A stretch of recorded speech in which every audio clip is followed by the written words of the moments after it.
I'm looking for the further light and knowledge Father promised to send me. This is Infants on Thrones. Minisode. So back in the summer of 2012, I started working on a podcast with some friends. We called it Infants on Thrones because we didn't really know what to call it. We thought about not another Mormon-themed podcast. There were a lot of names that we kicked around, and through an email exchange, Tom, I think it was, suggested Infants on Thrones because of this idea that's in the King Follett discourse that Joseph Smith gave a couple months before he was shot and killed. And he talked about a lot of things, the evolving intelligence of God. I'll probably come back to that one. And one of the things that he had in that discourse was, it was a funeral. He was speaking at a funeral. And so I imagined that he was looking out and he was seeing his congregation and seeing women that he knew and women that had suffered losses like Emma had, losing children. He'd been kind of surrounded by that in his life. And so he said, mothers, don't fret. You'll hold your children again. You'll be with them again. Giving them this message to console. And said that the way that the resurrection works is that when the kids are resurrected, they'll be resurrected in their infant form in the same way that they left, and you'll be able to hold them in your arms again. And in fact, right now, the heaven is filled with infants that are throned with glory or sitting upon thrones of celestial glory, something like that. And that idea of infants on thrones, when thought of literally, it's a funny image. But, we all had different feelings, I think, about why we liked the name. And I always liked this idea of an infant, being representative, of course, for myself, for humanity in general. We're in this learning and growing stage and exploring and getting things wrong and having really limited ways of processing and understanding reality at large. We're still growing into it. Being on a throne, what does that mean? Does that mean like a throne of privilege of any sort, of any kind? The power, even the privilege of life, the privilege of being alive and having, inheriting this body that's evolved for millions of years. I finished all my coursework for my master's degree in clinical mental health counseling a couple of months ago, and I started an internship. And I haven't really talked about that on the podcast at all. But I'm teaching, 4 nights a week, I run domestic violence support groups for offenders that are court mandated. And I've got these group of guys that I sit with, and I've got a curriculum that I follow that's called a brain change curriculum, and there are different lessons for each one of these things. And my time as a gospel doctrine teacher, my time as a missionary, my time as a podcaster, all these things really help when I'm sitting across from these guys and we're having conversations about what's going on in their life. And it's really cool. It's why I went into this career. I'm really fulfilled having these conversations with these guys, and my curiosity as a podcaster over the years, as an infant on a throne, doing all this podcasting stuff that I've done, and all of the people that I've met through it, and all the ways that all the different things that I've learned as a result of going down this pathway, I get to take with me into those classrooms. And tonight, the lesson, if you call it that, as if it were a gospel doctrine class. Sometimes it kind of feels like that. But like a really cool one. Not a boring connect the dots kind of gospel doctrine class. But anyway, the topic tonight was anger. And getting them to recognize the different stages of anger and being aware of your own feelings and emotions so that you can make better choices when it comes up. And I showed this TED Talk that was awesome. Loved it. And it talked about how anger, it's titled Why We Get Angry and Why It's Healthy for Us. And to tie this back to the evolution thing, which is what got me down this pathway, in this video it talked about anger being this response that is really good. It means that your body's working. It means that there's this function, that these colonies of neurons in your brain evolving on this planet over millions of years learned as an advantageous way of surviving by doing all of the chemical releases and all of the stuff that we feel as anger. The way that it's recognizing the way that we are sensing the environment around us, and that's getting processed through the brain, and we're having this anger response. It's really good. It's been a evolutionary advantage to have that. That's helped us survive. And so to feel anger, or really any emotion, for that matter, it's all the result, This is the throne that we're kind of an infant in. Like we're learning, I'm learning about my own biology and my history. I started to think about my history in very different ways than in school, where the history books start at a certain time period and, maybe come up till now. But I started thinking way in the past, like the history of evolution on the planet from a single-celled organism all the way up to now, because we have that genetic record in us. Anyway, this is my way of saying this is what infants on thrones means to me.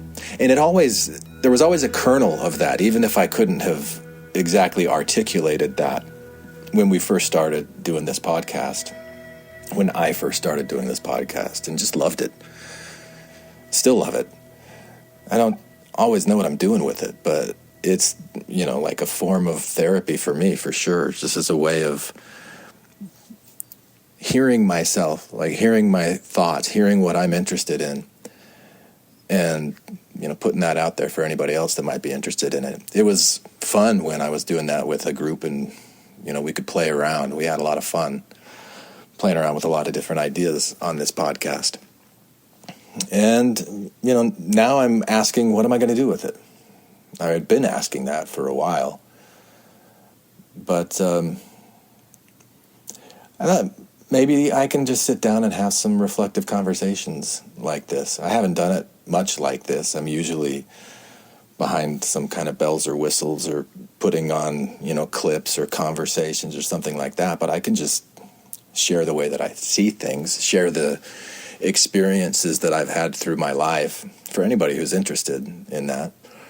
And one of the things I've loved about Infants on Thrones that I used to do, and I'd love to do again if anybody is interested in doing this, is having listener content that in the form of like listener essays or anything. I love this idea of different people sharing their perspectives and having it be in a place where it can be appreciated. And so I'd like to see that in more places in the world. So why not this little podcast?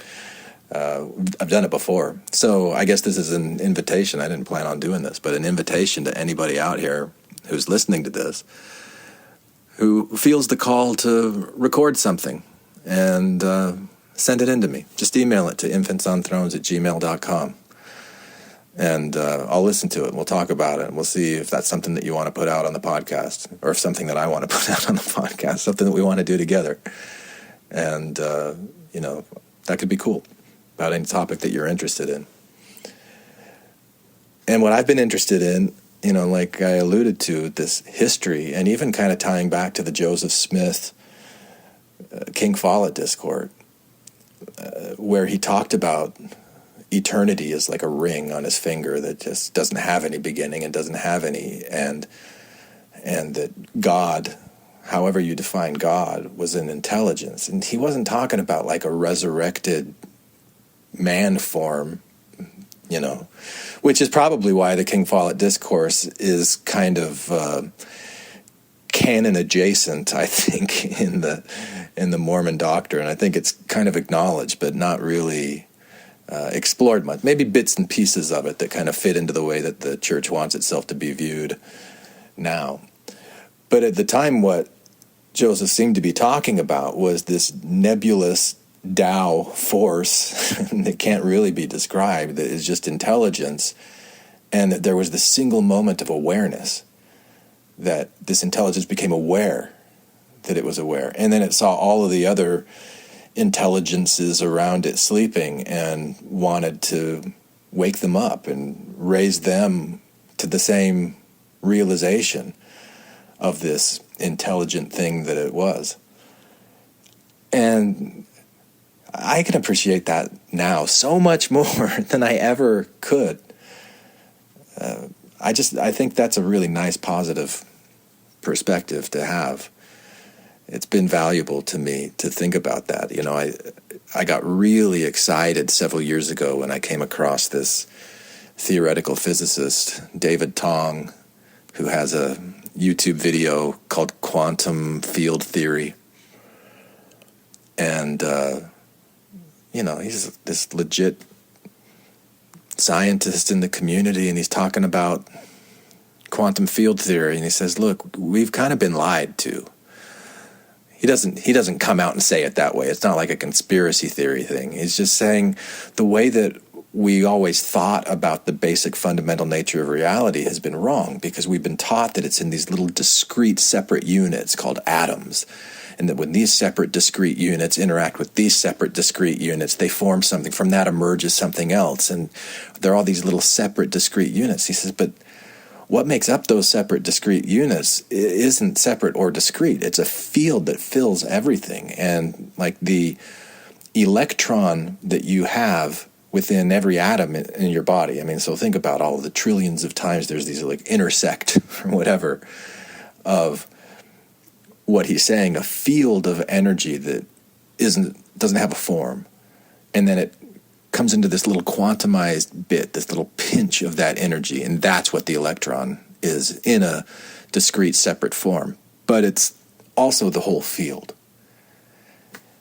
And as soon as I heard him talk about that,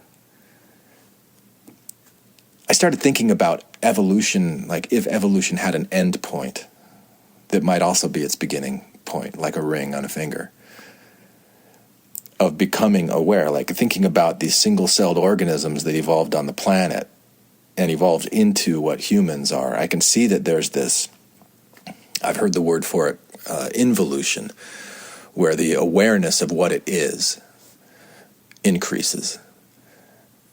And in the way I understand neuroscience, our brains have evolved the ability to be aware that we're aware that we're aware, and that's a level of awareness that like neighboring primates don't seem to quite have. Maybe some animals on the planet have it, but none quite like the human ability. And then what we're doing with AI right now and where that potentially could go, like I just see this trajectory of raising from like small awareness to bigger awareness.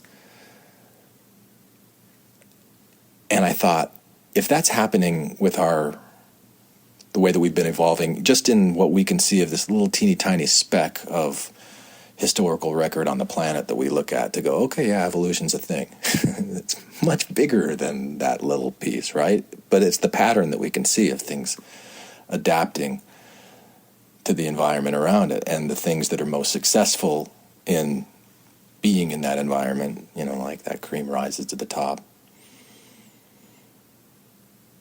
Anyway, it made me think that this energy field perhaps evolved to that state. It got to that state through the process of all of these tiny discrete bits of itself, which aren't really discrete, coming into relationship with each other, you know, the way that we would understand it first at like an atomic level, and then maybe at a molecular level. And over time, these relationships of the way that these things interact with each other become a foundation upon which other things are built. And the things that are built are kind of determined on that relationship that was built at that prior level.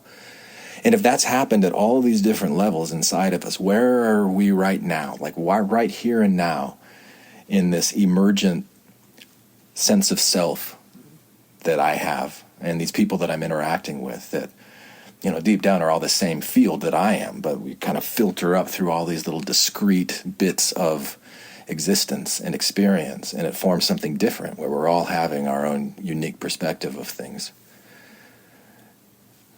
You know, these are the kinds of things that I'm interested in now. I love the way that changes how I interact with people, because I think about what relationships at this level that I'm aware of and I've got a little bit of influence over, what am I creating in this space as far as the relationships go, that perhaps in some way that I can't really understand, from these relationships will emerge other things, just like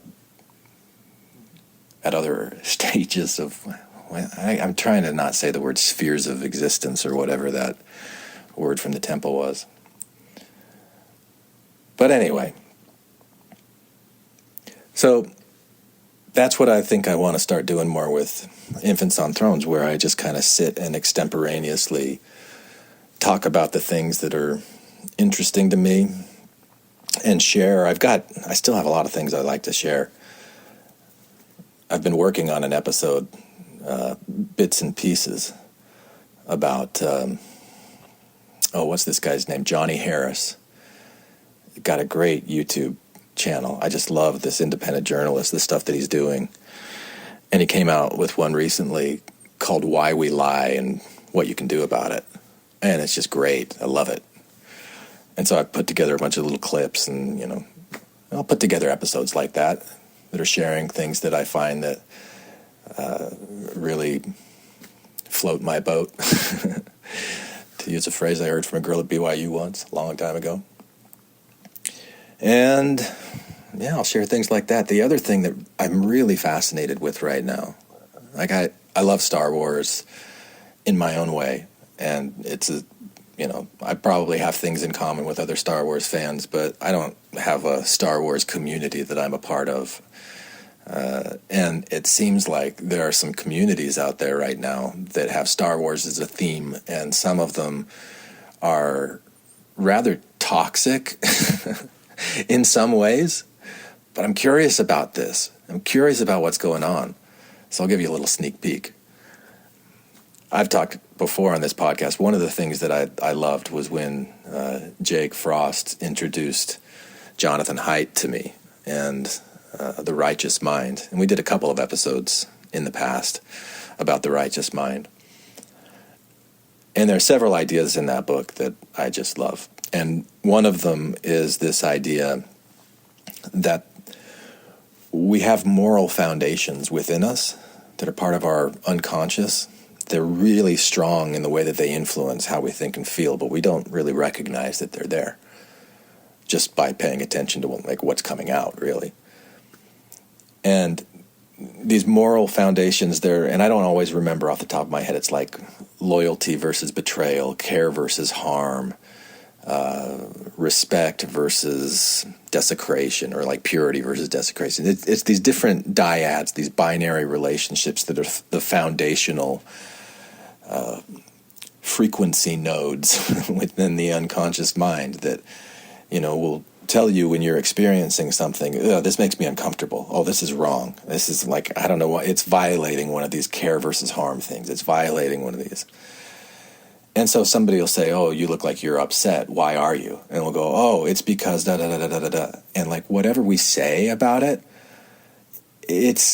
that's like this post hoc story that we're making up to try to add some coherence to this feeling that's going on in our body.